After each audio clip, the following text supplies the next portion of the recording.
안녕하세요. 썰디저트의 사열 라디오입니다. 제 남동생 부부와 관련된 문제로 인해 저는 엄마에 대한 분노가 커져만 가고 있어요.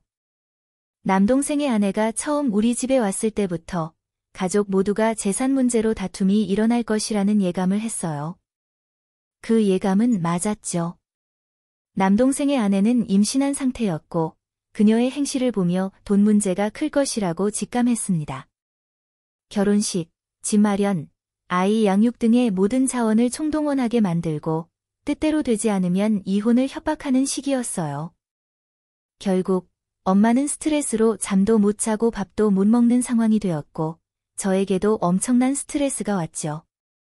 결혼 5년 차에 이혼을 시도했지만 남동생의 아내가 무릎을 꿇고 빌어서 무마되었고 곧 둘째를 가졌어요. 해외 유학에서 돌아오니 제 방이 비워져 있고 짐은 베란다로 옮겨져 있었어요. 그 집은 부모님이 이사를 나가고 남동생 부부가 살고 있었죠. 이런 황당한 일들이 계속 일어나기 시작했어요. 1789. 엄마는 매번 남동생 부부 편을 들었고 저는 연을 끊고자 했지만 엄마가 번번이 불러서 가면 몇 천씩을 주셨어요. 다 합치면 한 2억 8천을 받았지만 제가 원한 건 돈이 아니었어요. 세월이 흘러 남동생 부부가 두 번째 집을 샀고 그 집 명의를 남동생의 아내로 했다는 말을 들었어요. 우리 집 부동산이 거의 다 남동생 부부에게 건너간 것을 알고 있었고 저도 제 몫으로 현금을 많이 받았지만 부모님은 연세가 드실수록 저에게 모든 것을 의탁하고 의지하려고 하셨어요. 남동생 부부는 핑계를 대며 부모님에게 몇 달에 한 번씩 형식적으로 들르고 받아가기 전에는 수시로 들락거리다가 막상 집 새 채 사고 땅 사고 나니 절박함이 덜해졌는지 애들 핑계로 안 오기 시작했어요. 이제 70중반인 엄마는 병원 예약, 검진, 쿠팡 사용부터 오만 문제를 저에게 상의하고 싶어 하시고 아빠는 매일매일 간병이 얼마나 힘든지 빨리 죽고 싶다는 말씀부터 하세요. 저는 이 모든 상황으로 인해 정신적으로 엄청난 스트레스를 받고 있어요. 남동생 부부와 모여서 상의해보자고 해도 엄마는 펄쩍 뛰고 남동생 부부에겐 절대 말하지 말라고 하세요.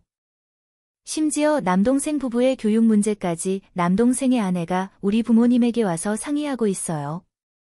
엄마는 선을 긋지 못하는 성격이고 교회에 수억을 헌금할 정도로 본인 밥그릇은 못 챙기면서 남의 사정, 남의 눈은 엄청나게 의식하는 성격이에요.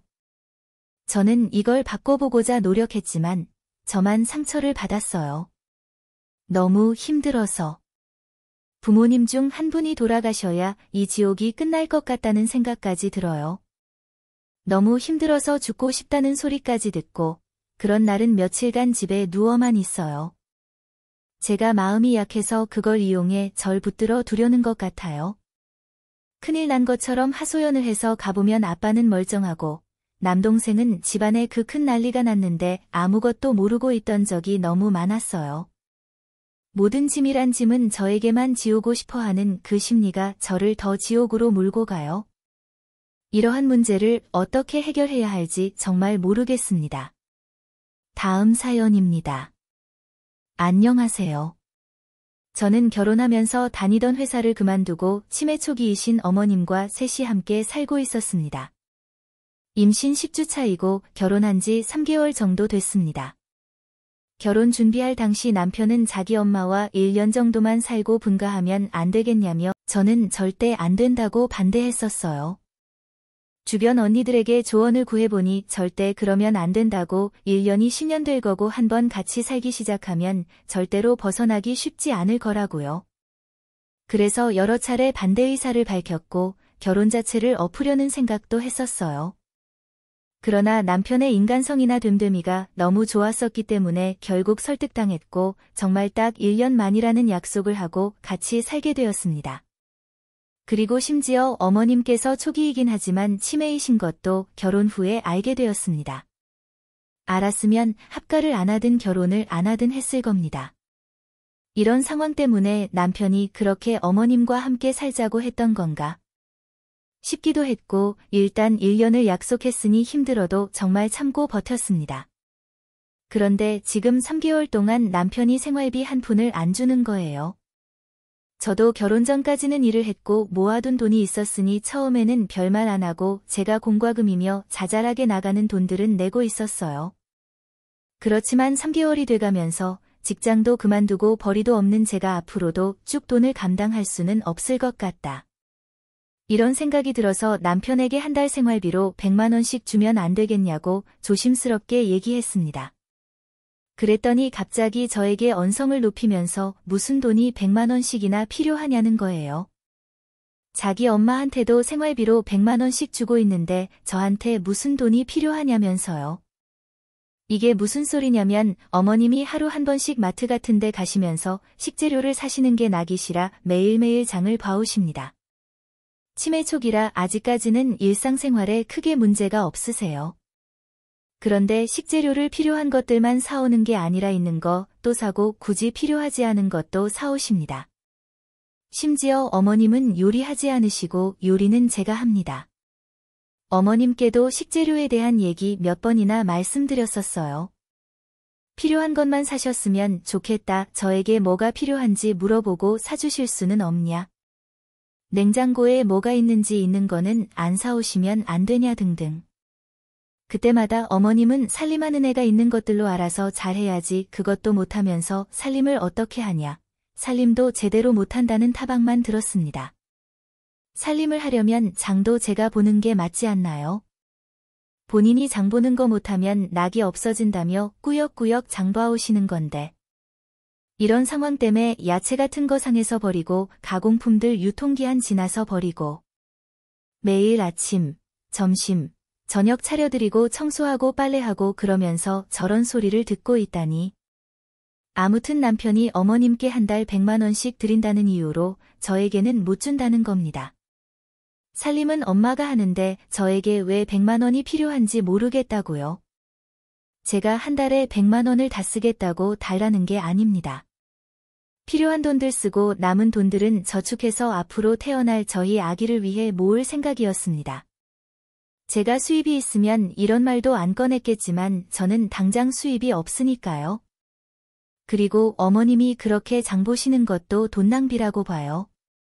제대로 필요한 것들만 장 보면 어머님한테도 100만 원은 필요 없을 거고 식재료들을 버리는 일도 없을 겁니다. 그렇다고 남편 벌이가 박봉인 것도 아니에요. 연봉이 8천 좀 넘는 걸로 알고 있는데 왜 이러는지 저는 더는 이해할 수가 없어 이혼하려고 합니다. 이 사람들과 함께 하다가는 스트레스로 아이도 잘못되고 저도 잘못될 것 같다는 생각에 이혼 결심을 했고 조만간 그동안의 제 입장 정리를 한 후에 남편과 시어머님께 통보할 생각입니다.